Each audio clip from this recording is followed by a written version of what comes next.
Obelia साम्राज्य में 14 साल का होना किसी भी बच्चे के लिए एक सामाजिक त्योहार की तरह है, जहां वो सोसाइटी में अपनी पहली अपीयरेंस देते हैं। साथ ही में एक पब्लिक स्पेस जहां पे वो सभी डांस के जरिए एक दूसरे के साथ कनेक्शंस बनाते हैं। एथेनेसिया डांस प्रैक्टिस कर रही थी, जहां उसके इंस्ट्रक्टर का कहना था, तुम्हारे पोस्टर्स काफी ज्यादा बेहतर हो चुके हैं। बैंकेट हॉल समारोह में बस एक ही महीना बचा है। मेरे हिसाब से अब तुम्हें अपने लिए एक वर्दी डांस पार्टनर ढूंढ लेना चाहिए, जो कि तुम्हारे स्टेटस को मैच करे और तुम्हारी काबिलियत अच्छे से दिखा सके। कई सारी चॉइसेस थी, लेकिन उसे सबसे ज्यादा चिंता अपने बर्थडे पार्टी की हो रही थी, क्योंकि वो दिन उसके माँ की बरसी है और पापा कभी भी उसकी बर्थडे पार्टी अटेंड नहीं करते। हालांकि एठी के 5वें जन्मदिन से ही क्लॉड उसके लिए कई तरह के हीरे जवाहरात तोहफे के रूप में बेचता था। साथ ही में 60वें जन्मदिन पर क्लॉड ने उसके लिए एक खास लाइब्रेरी बनाई थी। उसके अलावा बाकी सभी उसका मन बहलाने की पूरी कोशिश करते थे, लेकिन वो मन ही मन इच्छा रख रही थी, काश पापा एक तो दिन आ जाओ। कमरे में लूकस आता है, जो कि उन तस्वीरों को देखकर कह रहा था, क्या हुआ, इनमें से पसंद आ गया क्या तुम्हें?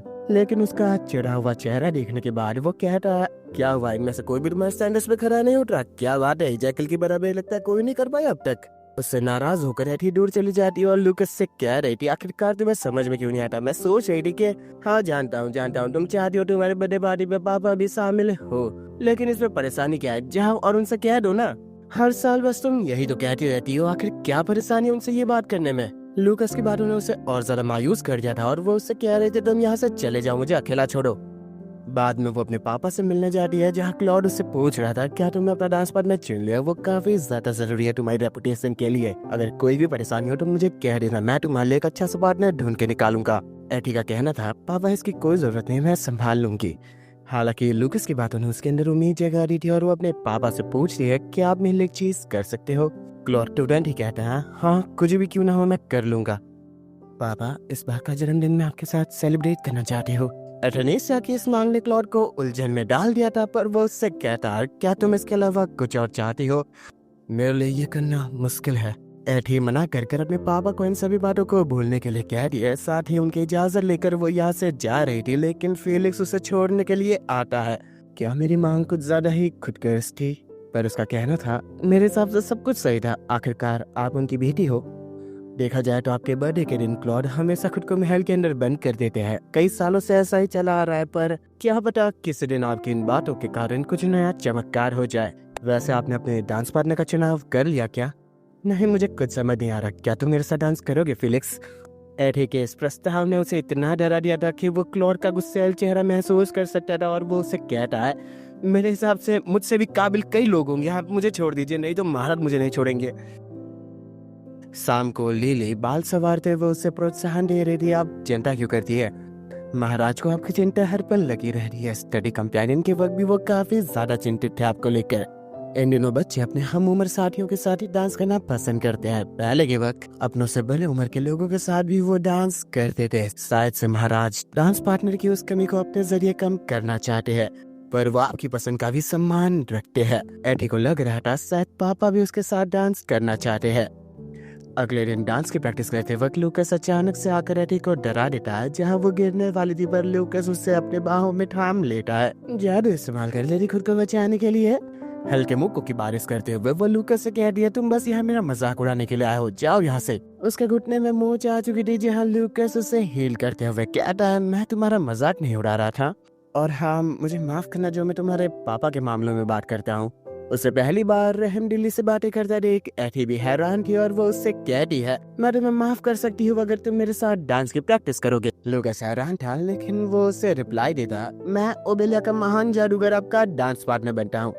पर हाना नाम की मेड ने ये बातें सुन ली थी और वो हर किसी को खुशी के मारे बताने जा रही थी। लूकस सिचुएशन को देखकर हंस पड़ता है, जहाँ एठी उससे कह रही थी, आखिर इतना हंसते क्यों हो तुम? मैं ऐसा ही हूँ और ऐसा ही रहूंगा, मुझ पे कोई पाबंदी या फिर बंदिश नहीं है, मैं जो चाहूँ वो कर सकता हूँ। मेरे ख्याल से तुम्हें भी यही करना चाहिए, अपने दिल की सुनो और जो चाहे वो कह दो अपने पापा से। लूकस की बातों ने एठी पर काफी गहरा प्रभाव छोड़ा था और वो रात भर इसी बारे में सोच रही थी, और अगले दिन वो एक काबिल राजकुमारी बन के दिखा दी है, जहाँ उसने वक्त से पहले अपने टेस्ट पेपर को कंप्लीट कर लिया था, वो भी फुल मार्क्स के साथ। लिली और फेलिक्स उसकी देखभाल करना चाहते थे, लेकिन एटी अपने कामों में ही लगी हुई थी। जिसके चलते एथी ने खुद को कमरे में बंद कर रखा था, जहां फीलिक्स और लिली सोच रहे थे आखिरकार राजकुमारी अचानक ऐसा बर्ताव क्यों कर रही है, जहां लूकस भी उसके बदले टेबल को देखकर काफी ज्यादा दंग रह चुका था। हालांकि एथी कई दिनों तक अपने कमरे में बंद रहकर एक पेंटिंग बना रही थी, जिसके चलते वो अपने पापा से तक नहीं मिलती, जिस कारण क्लॉड को काफी ज्यादा बेचैनी हो रही थी। कई दिनों बाद जब एथी अपने पापा को मिलने जाती है तो क्लॉड अपनी खुशी जाहिर करता है। मुझे लग रहा था सच सब तुम मुझे पसंद नहीं करती। समझ सकते हो पापा, कई दिनों से मैं आपसे मिलने भी नहीं आई, लेकिन अब की बारी मेरे बर्थडे पर मैं आपको प्रेजेंट देने वाली हूँ। मुझे कुछ नहीं चाहिए, पर मैं तो दूंगी और ऐसा कोई कानून नहीं जो मुझे रोक सकता है। पापा, आपके कमरे में कई सारी तस्वीरें हैं, लेकिन उन सभी में कुछ न कुछ कमी है, जिसे महसूस करने के बाद ये पेंटिंग मैं आपको देना चाहती हूँ। दिल की गहराइयों से मैं अपनी सारी भावनाएं आप तक पहुंचाना चाहती हूँ पापा। तस्वीर को देखने के बाद क्लॉड काफी ज्यादा गुमसुम हो चुका था, जहां एथी उससे कहती है, पापा मैं चाहती हूँ आप मेरे डांस पार्टनर बने। क्लॉड क्या जवाब दे उसे समझ ही नहीं आ रहा था। अगले कुछ दिनों में उसका बर्थडे आ चुका था, जहां सभी लोग खुशी के मारे पार्टी सेलिब्रेट कर रहे थे। सबके साथ अपनी खुशियां बात कर रहे थे। का पूरा दिन खुशनुमा हो चुका था, जहां रात को देरी से ही सही लेकिन महान जादूगर लूकस आता है, जो कि एथी से कह रहा था, जानता हूँ लेट हूँ पर तुम बस अपनी आंखें तो बंद करो। 1 2 3 सरप्राइज। आतिशबाजी को देखकर एथी काफी ज्यादा खुशी महसूस कर रही थी और वो लूकस से कहती है, आज के दिन जो मैंने खुशी महसूस की मैं चाहती हूँ पापा तक भी ये पहुँचे। कमरे में खुद को बंद करने के बावजूद एथी के द्वारा दी गई इस तस्वीर को देखकर क्लॉड को काफी ज्यादा खुशी हो रही थी। अपने परिवार को एक तस्वीर में देखकर क्लॉड इतना ज्यादा खुश था कि वो कह पड़ता है, मैंने तुम्हें ठुकराने की कोशिश की, लेकिन हर बार तुमने मुझे अपना बना ही लिया। मैं तुम्हें नजरअंदाज करता था, लेकिन तुम हर बार मुझे पहचान लेती थी। बचपन से लेकर आज तक की तुम्हारी हर एक आदत को मैं कभी नहीं भूल सकता। तुम्हारे मेरे गाल खींचना, मुझे प्यार करना या फिर मुझे प्यार से पापा बुलाना। एथी, तुम्हारी माँ और मैं तुम्हें हमेशा प्यार करती है। कुछ दिनों बाद एथी दोबारा सपनों की उस भविष्यवाणी को जीती है, जहाँ इतना ज्यादा डर महसूस करने के कारण वो ढंग से अपनी डांस प्रैक्टिस भी नहीं कर पा रही थी। उसके इंस्ट्रक्टर का कहना था, तुम काफी ज्यादा थक चुकी हो। असल में वो अपने पापा के जवाब का इंतजार कर रही थी, लेकिन सभी मेट्स को उसकी काफी ज्यादा चिंता हो रही थी। महाराज की ओर से एक जवाब आ चुका था, जिसे सुनकर लिली को काफी ज्यादा खुशी होती और वो सभी एथेनेसिया के पास जाते हैं। महाराज आपके डांस पार्टनर बनने के लिए राजी है, साथ ही वो आपको यहाँ से ले जाएंगे अपनी बगी में। जिसे सुनकर वो काफी ज्यादा खुश थी। बाद में अगले दिन एथेनेसिया लूकस को एक केक देते हुए कह दिया, तुम कितनी मेहनत करते हो, थोड़ा वक्त आराम भी कर लो। इतना अच्छा बर्ताव, तो फिर क्या चाहती हो तुम मुझसे? बस तुम बड़े हो जाओ। मेरे पापा मेरे साथ डांस करने वाले हैं, इसलिए मुझे प्रैक्टिस करने को कोई चाहिए। नहीं बोल जाओ, पिछली बार भी बड़ी मुश्किल से अपने पैर बचाए थे तुम्हारे हाथों मैंने। अरे पर मैं अब बेहतर हो चुकी हूँ। नहीं नहीं, मैं जानता हूँ कि तुम बेहतर हो। अगर इतना ही मेहनत है, लोग पेपर की डॉल बना देता हूँ तुम्हारे लिए। बस मुझे चैन से सांस लेने दो। एडी उस डॉल के साथ डांसिंग प्रैक्टिस तो कर रही थी, लेकिन वो लूकस से कहती है, कम से कम इसे थोड़ा पापा जैसे तो बना देते। कितना अजीब लग रहा है। ज्यादा नखरे मत दिखाओ, जो है उससे काम चलाओ। उस पतले पेपर के साथ डांस करते हुए एथेनेसिया जमीन पर गिर चुकी थी, जहाँ वो लूकस से कह रही थी, इससे बेहतर तो मैं फीलिक्स से पूछ लूं, क्या वाकई तुम मुझसे मारना चाहती हो अभी की अभी? एथेनेसिया किसी और व्यक्ति से मदद मांगने के बारे में सोच रही थी, पर उसे इजैकिल की याद आती है, जो कि हाल ही में अपनी फॉरेन स्टडीज से लौटा है। तकरीबन 7 साल बीत चुके हमारी पिछली मुलाकात को। पता नहीं वो कैसा होगा, पर तुमसे तो अच्छा डांस पार्टनर बनेगा मेरे लिए। एथी जाने अनजाने में लूकस को थोड़ी ठेस पहुंचा देती और वो गुस्से में उसे कहता, अगर तुम्हें उससे मिलने की इतनी ही इच्छा है तो जाओ, मैं भेज रहा हूँ। हमेशा की तरह वो आसमान से एक टूटे तारे की तरह गिर रही थी, जहाँ इजैकिल उसे बाहों में थाम लेता है। तुम कभी भी मुझे निराश नहीं करती, हमेशा मुझे चौंका ही देती हो मिस एंजल। मैंने तो उम्मीद खोई थी, सच से आपसे दोबारा नहीं मिल पाऊंगा, पर आपसे मिलकर मुझे खुशी हो रही है। एथी सोच में पड़ चुकी थी, आखिरकार ये कितना ज्यादा प्यारा हो चुका है। साथ ही 7 साल बाद भी इसने मुझे याद रखा, कितनी कमाल की बात है। जैनेट उसे पुकारते हुए वहां आ रही थी, लेकिन इजैकिल पहली बार एथी का हाथ थाम कर यहाँ से दूर जा रहा था, क्योंकि वो उसे वापस से खोना नहीं चाहता। वहाँ से दूर फूलों के गार्डन में ले जाकर इजैकिल उससे कहता है, ये मेरी खास जगह है जहाँ मैं किसी और को नहीं लाता, बस अपना मन हल्का करने आ जाता हूँ। लेकिन 7 साल पहले की हमारी मुलाकात के बाद मैं यहाँ रोजाना आने लगा। हालांकि मैं आयरलैंड पढ़ाई करने के लिए गया था, फिर भी हर 6 महीनों के भीतर मैं यहाँ पर आपसे मिलने की उम्मीद में आया करता था। पता नहीं क्यों, पर फिर भी मुझे उम्मीद थी कि आपसे मैं किसी न किसी दिन जरूर मिलूंगा, भले ही वो कुछ सालों के लिए ही क्यों ना हो। एथी उससे पूछती है, आखिर तुम्हारी आयरलैंड की पढ़ाई कैसी गई? कुछ अच्छी कहानियाँ जो तुम मुझे बता सको। आयरलैंड में मेरा पहला कदम काफी सारा चुनौतियों भरा था। वहाँ के सभी लोग मुझे ड्यूक के बेटे होने के नाते एक निकम्मा समझते थे जो सिर्फ अपनी पहचान के भरोसे यहाँ अपनी वैल्यू बढ़ाना चाहता है। लेकिन धीरे धीरे जब मैंने वहाँ की अटलानियन भाषा सीखी, उसे इस्तेमाल करना मेरे लिए थोड़ा ज्यादा परेशानी भरा था और मेरे बारे में रूमर्स बढ़ते गए। फिर भी मैंने अपना बेस्ट देने पे ध्यान दिया। इतने हाई क्लास करिकुलम और इतने बढ़िया टीचर्स के साथ मैंने अपनी हर एक मुमकिन कोशिश की और धीरे धीरे हर चीज में बेहतर होता गया। ग्रेजुएशन के 1 साल पहले अपनी पढ़ाई कंप्लीट करके मैंने उन सभी को दिखा दिया कि मैं कोई नॉर्मल स्टूडेंट नहीं हूँ। वहाँ के टीचर्स भी मानते थे कि मेरा यहाँ रहना ज्यादा जरूरी है, पर मैं वापस आ गया क्योंकि मुझे अपने ड्यूक हाउस का ध्यान रखना था। पर इस सबसे भी बढ़कर कुछ ऐसा खास था जिसके लिए मेरा वापस आना जरूरी था। एजाक लैडी के बालों में एक फूलों को लगाकर बता देता है आखिर वो उसके लिए कितनी खास है। लूकस का मैजिक उसे वापस घर बुला रहा था, लेकिन एजाक उससे कहता है अब की बारी मैं तुमसे मिलने आऊंगा। घर लौटने के बाद एटी लूकस को डांट रही थी ऐसे अजीब मौकों पे बुलाने के लिए, लेकिन वो काफी ज्यादा चिढ़ा हुआ था। अरे पूछ दिया आखिर तुम्हारा मूड क्यों खराब है, लेकिन लूकस उसे माथे पर एक फ्लिकर करके चला जाता है। इजैकेल की बातों ने एटी के अंदर एक जोश जगा दिया था और दिन प्रतिदिन उसके डांस मूव पहले से बेहतर होते जा रहे थे। समारोह के एक दिन पहले की रात को एटी काफी ज्यादा घबराई हुई थी। वो लिली से सवाल करती है क्या वाकई वहाँ सभी उसे राजकुमार के रूप में स्वीकार करेंगे। लिली हंसते हुए कहती है आपके इस प्यारे से मुस्कुराते चेहरे को आखिर कौन ही मना कर सकता है, आखिरकार आप इतनी काबिल जो हो। वैसे जब मैंने आपको पहली बार देखा था तब आप काफी नन्ही सी थी। मुझे आपको हाथों में पकड़ने में भी डर लग रहा था कहीं आपको कुछ हो ना जाए, लेकिन आज आप एक काफी खूबसूरत राजकुमारी बन चुकी हो। चाहे मैजिक सीखना हो या फिर डांस करना, आप हर कसौटी पे खड़े उतरने की कोशिश करते हो। आपकी इसी काबिलियत के कारण हर कोई आपसे मुंह नहीं फेर सकता, इसलिए बिना किसी चिंता के सो जाइए। कल के दिन आपके पापा के साथ आपका डांस भी है।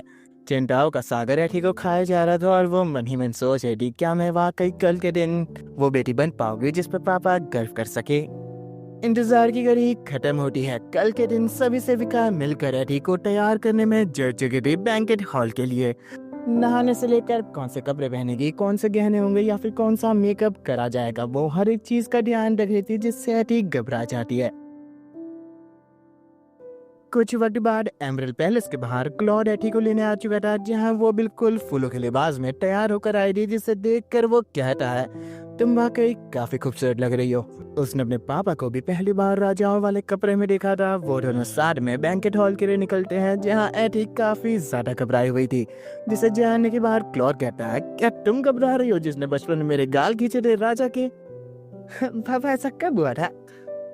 अगर तुम्हें वाकई डर लग रहा है तो फिर मैं सभी को सिर नीचे करने के लिए कह देता हूँ। नहीं पापा, सभी हमारे साथ है इसलिए ऐसा कुछ करने की जरूरत नहीं। वैसे भी आप जब तक मेरे साथ हो मुझे कोई डर नहीं। बिल्कुल सही, मैं जब तक हूँ तुम्हें डरने की कोई जरूरत नहीं। वैसे पापा मेरे डांस के मूव काफी ज्यादा अच्छे हैं, ट्रेनर भी मेरी काफी तारीफ करती थी। वही किसी कमरे में ड्यूकल फर्स्ट जेनेट से कह रहा था तुम्हें बस कुछ वक्त तक इंतजार करना है। जैसे ही मैं क्लॉड को तुम्हारे बारे में बता दूं फिर तुम अपने पापा और बहन से मिल सकती हो, जिसे जानकर उसे काफी ज्यादा खुशी होती है। हॉल के अंदर महाराजा और राजकुमारी आते हैं जिनकी सभी प्रशंसा कर रहे थे और वो दोनों अपना डांस सभी के सामने प्रेजेंट करते हैं।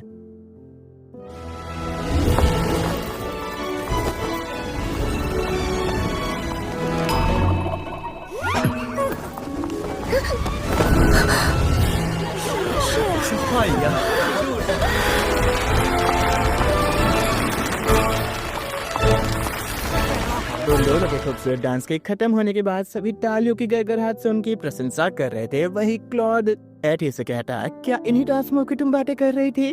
वो काफी ज्यादा एम्बैरेस्ड थी क्योंकि उससे काफी बड़ी गलती हो गई थी। चलो अब तुम अपने उम्र के बच्चों के साथ डांस करो, मैं वहाँ ऊपर से देखूंगा। एटी कुछ लड़कियों के साथ बातें ही कर रही थी, लेकिन उसका ध्यान जाता है ड्यूकल फर्स्ट उसके पापा की तरफ जा रहे हैं, जिससे वो चिंता में आ जाती है। लेकिन अपने होश संवारने के बाद कई लड़के उसके साथ डांस करना चाहते थे। वो उन सभी को क्या जवाब दे उसे समझ ही नहीं आ रहा था।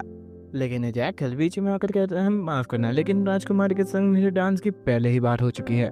तो फिर मिस एंजल क्या आप मेरे साथ डांस करोगी? एडी थोड़ा शर्माई हुई थी अपनी इस बात को एक्सेप्ट करते हुए। हाँ वही एंजल थी। क्लॉड ऊपर से एडी को देख रहा था, जहाँ ड्यूकल फर्स्ट उससे कहता है राजकुमार के कारण यहाँ पे तो रौनक ही छा गई है, काश आपके कुछ और बच्चे होते। इसकी कोई जरूरत नहीं जब तक एथी खुद को डुप्लीकेट ना कर ले। वैसे मैंने एक बच्ची को गोद लिया था जो कि काफी ज्यादा संस्कारी है। अगर कभी राजकुमारी अकेलापन महसूस करे तो बता दीजिएगा, वो उसकी काफी अच्छी दोस्त बनेगी। क्लॉड का ध्यान डांस पार्टी के दौरान किसी अजनबी इंसान की ओर जाता है जो कि अंधेरे में से गायब हो चुका था। और जब तुम्हारी बातें खत्म हो चुकी हो तो चले जाओ यहाँ से। जयकल के साथ अपना डांस कंप्लीट करने के बाद थी सभी लोगों का ध्यान अपनी ओर खींच कर कहती है, मैं अपने पापा को एक प्रेजेंट देना चाहती हूँ आप सभी के सामने।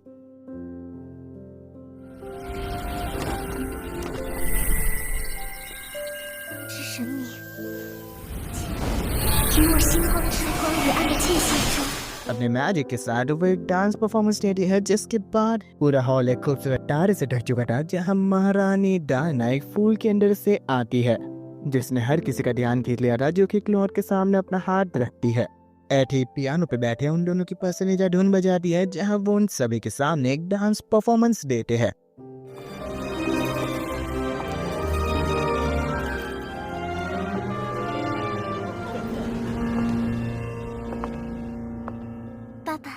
पापा, ये मैजिक मेरा आपके प्रति प्यार है। हर कोई राजकुमारी की जादू की कला की प्रशंसा कर रहा था, वही क्लॉड अपनी बेटी से काफी ज्यादा खुश था। वही ड्यूकल फर्स्ट यहाँ शांति से चले जाते हैं। इसी के साथ समारोह खत्म होता है, जहाँ जेनेट उस कमरे में काफी ज्यादा दुखी थी। बगी में क्लॉड एथेनेसिया को प्रेजेंट देते हुए बर्थडे विश करता है, जहाँ एडी उससे कह रही थी आपने काफी ज्यादा देरी कर दी, तो फिर क्या चाहती हो, वापस ले लूं? नहीं, मैंने वो रख लिया है। दूसरी ओर किसी और कमरे में ड्यूकल फर्स्ट उस नकाब वाले इंसान से मिलते हैं जो कि उसे कह रहे थे मेरे पास अब एक दूसरा प्लान है, फिर भी तुम ऐसे खुलेआम नहीं आ सकते कहीं पे भी। जेनेट दरवाजे पे दस्तक देती है, जहाँ वो नकाब वाला इंसान गायब हो चुका था। साथ ही वो ड्यूकल फर्स्ट से सवाल करती है, आखिरकार क्या फैसला हुआ? ड्यूकल फर्स्ट अभी थोड़े परेशान होकर बताते हैं कि अभी राजा को कोई और बच्चे में दिलचस्पी नहीं है, बस तुम्हें थोड़े वक्त इंतजार करना होगा। आज के दिन तो राजकुमारी छाई हुई थी। गम के आंसू छुपाकर चेहरे पे हंस लिए वो कहती है ठीक है।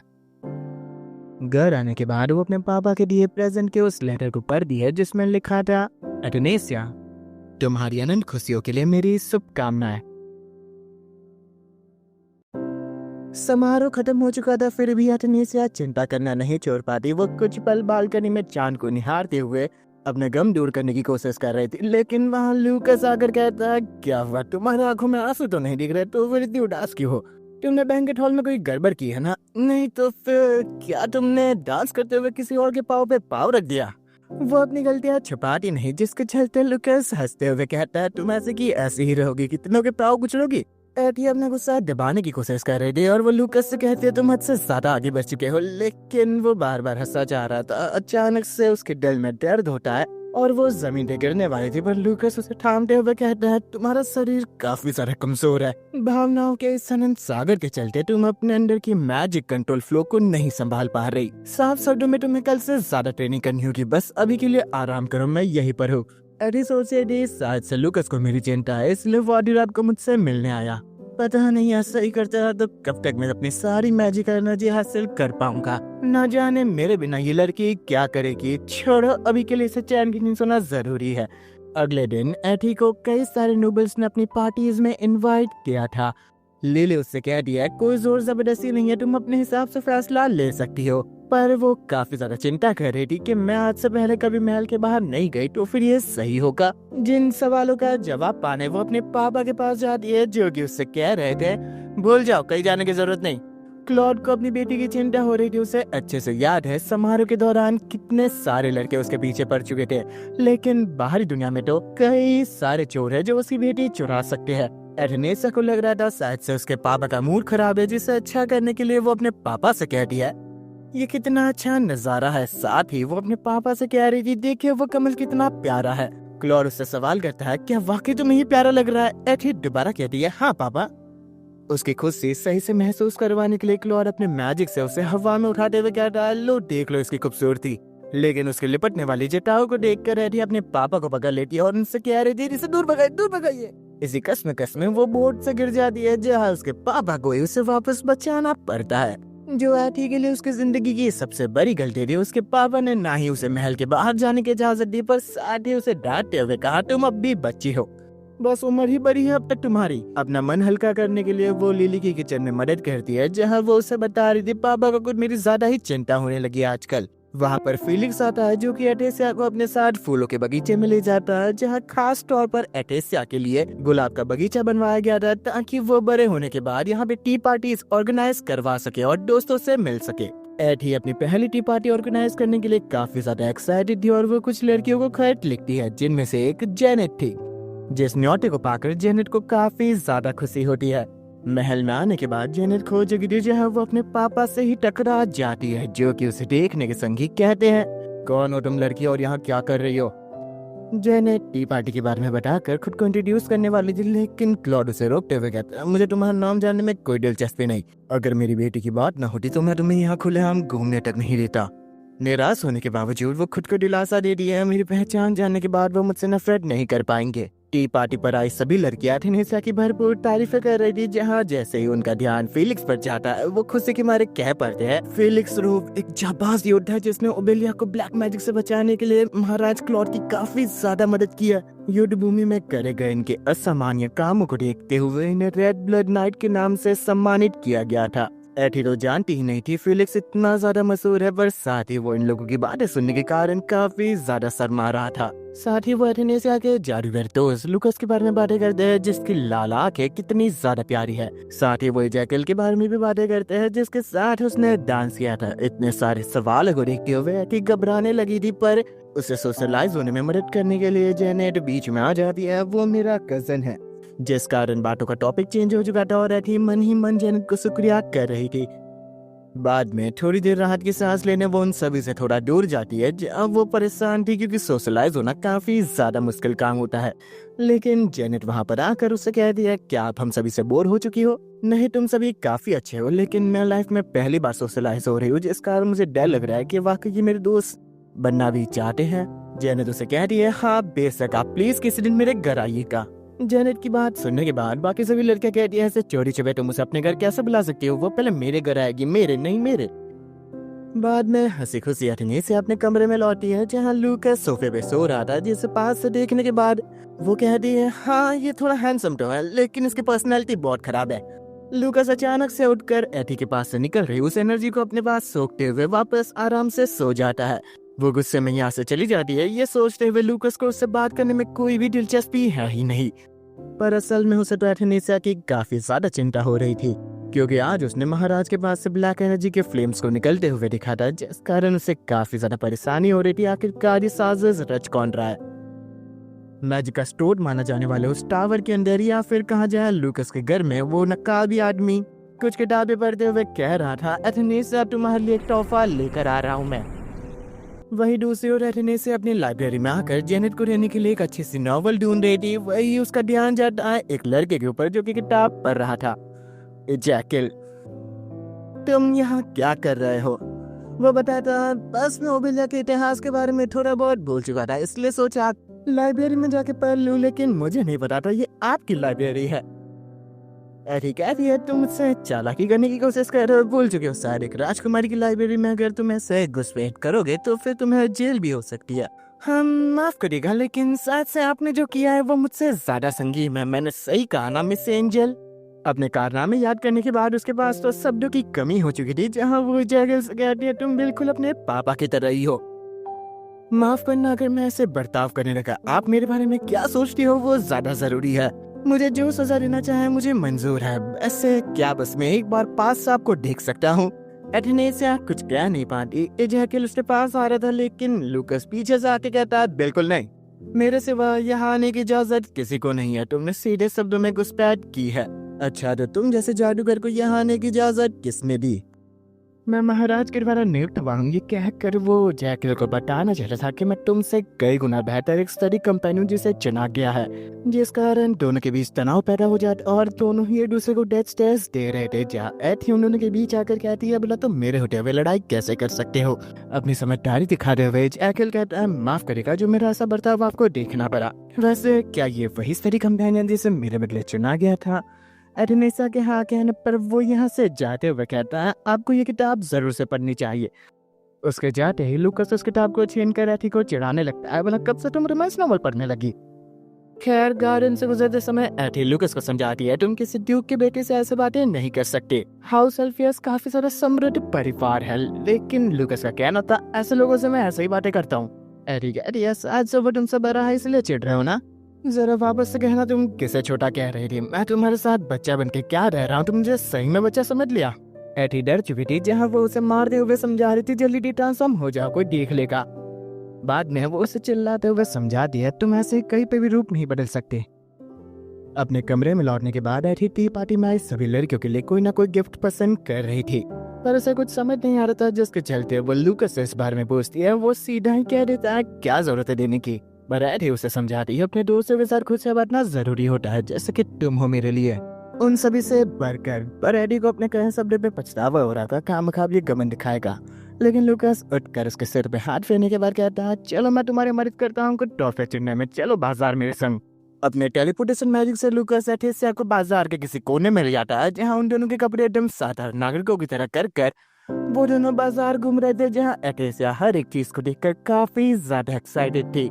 उसने अपने दोस्तों को देने के लिए काफी सारे गिफ्ट लिए और साथ ही बाजार की हर एक मिठाई वो खा रही थी, जिसे देखकर लुकस कहता है ये कुछ ज्यादा नहीं हो गया, पर वो बस एंजॉय करना चाह रही थी। साथ ही एथेसिया का ध्यान जाता है वहाँ पर जेनेट भी आई हुई थी, जिसकी बातें सुनने के लिए लुकस अपने मैजिक का इस्तेमाल करता है, जो कि दुकानदार से कोई खास चीज मांग रही थी अपने दोस्त को देने के लिए, पर उसके पास कुछ ज्यादा चीजें नहीं थी, इसलिए वो मैजिक मार्केट का सुझाव देती है, जो कि यहाँ से बस थोड़ी ही दूरी पर है, पर काफी खतरनाक जगह है। जेनेट जबकि यहाँ पे आ ही चुकी है और उसे वापस आने का कब मौका मिलेगा उसका कोई अंदाजा नहीं था, इसलिए वो वहाँ पे जाने का फैसला करती है। एथी के पूछने पर लुकस बताता है ब्लैक मार्केट एक काफी खतरनाक जगह है, जहाँ पे कई सारे प्रतिबंधित जादू, कई आर्टिफैक्ट्स या फिर मॉन्स्टर्स भी मिल सकते हैं, जिसके बारे में जानकर उसे जेनेट की चिंता हो रही थी, इसलिए वो लोग चोरी छिपे उसका पीछा करते हैं। जहाँ लुकस कह रहा था तुम्हें तो पहले वादा सुनने भी परेशानी थी, लेकिन अब ये क्या। पर उसे अचानक से ही ब्लैक मैजिक की वेव सेंस हो चुकी थी, जिस कारण वो एथेसिया को कहता है जब तक मैं नहीं आता तुम शांति से यही रहना, जिसकी जांच करने में लुकस से काफी बड़ी परेशानी में पड़ जाता है, क्योंकि यहाँ पे काफी ज्यादा मात्रा में ब्लैक एनर्जी थी। दूसरी ओर जेनेट ने दुकान में एक पल को पसंद किया था एथेसिया के लिए, पर उसके पास एक आदमी आता है जिसका नाम था एनेस्टेसियस, जो कि उसकी पसंद को काफी अच्छा कहता है। साथ ही उसने जेनेट की पसंद किए हुए पल के ऊपर ब्लैक मैजिक परफॉर्म कर दिया था। एथेसिया सोच रही थी सच ने भी उसे बात नहीं करनी चाहिए, पर जेनेट वहां से घर जा रही थी और वो भी लुकस को ढूंढने निकल पड़ती है। बाजार के बीच खड़ा एथेसियस कहता है तुम्हारे लिए तोहफा तैयार है एथेसिया। उस पल के कारण ब्लैक मैजिक कंडेंस होकर खुद को एक मॉन्स्टर में ट्रांसफॉर्म कर लेता है, जो कि जेनेट पे हमला करने ही वाला था, लेकिन अहम वक्त पर एथेसिया आकर उसे बचा लेती है, जिसकी सेल उसके सामने कब तक टिकेगी पता नहीं। वही लुकस ब्लैक मैजिक के उन ट्रेसेस को खत्म कर रहा था, जहाँ शहर के बीच हुए एक्सप्लोजन से वो समझ जाता है आखिरकार वो इंसान क्या करना चाहता है। वो जल्दी रेवन को समन कर एथेसिया की मदद के लिए भेजता है। अपने मैजिक से उस बीस को बांध लेती है, लेकिन उस पर्ल के कारण उसकी एनर्जी और ज्यादा कंडेंस हो चुकी थी। जेनेट को एक जगह छुपने का कहकर एथेसिया उस बीस का ध्यान अपनी ओर खींच लेती है, जहाँ रेवन सही वक्त पर आ चुका था। उसके वुल्फ की ट्रांसफॉर्मेशन वाकई कमाल की है। बीस को हराने के लिए एथेसिया मैदान में उतर चुकी थी, जो कि मैजिक के जरिए अपने बो एंड एरो को चार्ज करती है।